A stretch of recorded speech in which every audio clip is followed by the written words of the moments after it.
Tila nakikipagkarera na raw ang mga Duterte sa pagpapakalat ng fake news upang ilihis ang atensyon ng publiko sa impeachment trial. Ito ang iginiit ni House Assistant Majority Leader Pami Zamora matapos ihayag ni dating Pangulong Rodrigo Duterte na nagnakaw at ibinenta umano ni Pangulong Bongbong Marcos ang gold reserves ng bansa.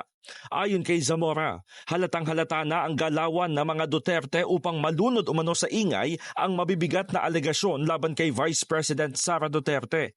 Bahagian niya ng pagiging desperado ang pagbaluktot sa usapan na nagpapakita ng takot sa katotohanan.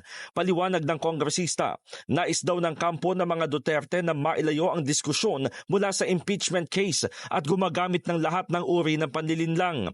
Bukod dito, ipinunto ni Zamora na hindi na bago ang sinasabing pagpapakalat ng fake news para manipulahin ang publiko.